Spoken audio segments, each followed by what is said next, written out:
Allez, salut! Aujourd'hui, on s'attaque à un monument, une des chaussures les plus attendues de l'année, la fameuse Asics Gel Nimbus 28.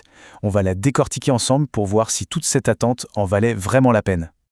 La question qui est sur toutes les lèvres, elle est simple. Est-ce que cette chaussure est vraiment la plus confortable du marché? C'est ce qu'on va essayer de savoir en plongeant dans les détails.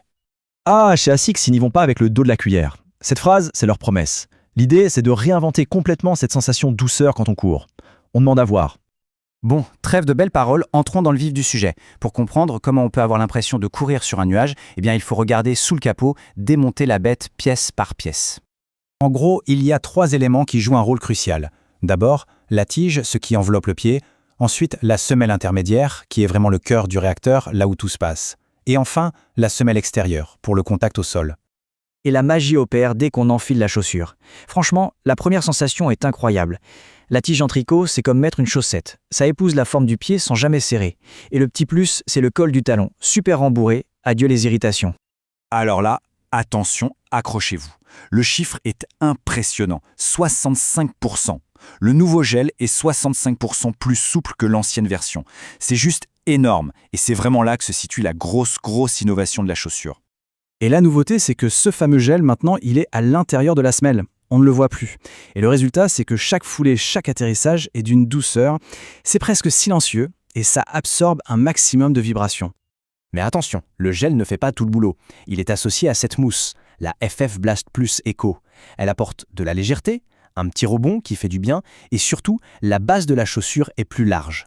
Du coup, même avec tout ce moelleux, on a une stabilité qui est vraiment rassurante. Bon, toute cette technologie, c'est génial. Mais maintenant, la question c'est concrètement sur la route, ça donne quoi? Et surtout, à qui s'adresse vraiment cette Nimbus 28? Alors, clairement, c'est la chaussure parfaite pour les sorties longues, quand les kilomètres s'accumulent et que la fatigue se fait sentir. C'est aussi un excellent choix pour les footings de récupération.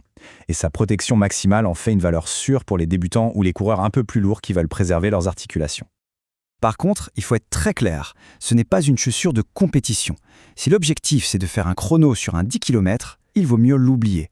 Elle est tellement confortable que le pied a tendance à s'enfoncer un peu et on perd ce dynamisme indispensable pour la vitesse pure. Bien entendu, la Nimbus 28 n'est pas toute seule dans sa catégorie. Le marché est plein à craquer. Du coup, c'est intéressant de voir comment elle se positionne par rapport à ses rivales directes.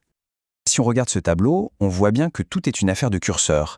La Nimbus, elle est plus douce, plus nuageuse que la Hoka Bondi, qui elle est un vrai roc de stabilité, un peu plus ferme. Et si on la compare à la Brooks Glycérine, la Nimbus gagne sur le confort pur.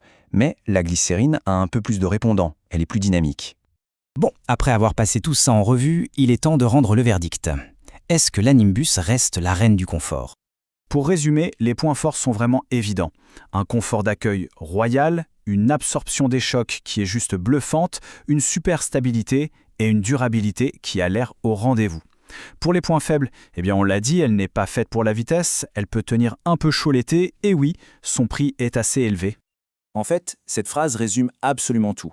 La mission de cette chaussure, ce n'est pas de faire courir plus vite.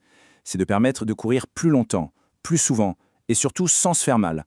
C'est une chaussure de préservation. Du coup, le verdict est sans appel. Oui, la Nimbus 28 remplit sa mission à 100%. Elle conserve sa couronne de reine incontestée du confort. C'est une référence absolue dans sa catégorie. Et finalement, la vraie question à se poser, c'est une question de priorité personnelle. Est-ce qu'on recherche avant tout le confort absolu pour pouvoir enchaîner les kilomètres sans se poser de questions, ou est-ce que la priorité, c'est la performance, le chrono, la vitesse à tout prix? C'est vraiment cette réponse qui guidera le choix final.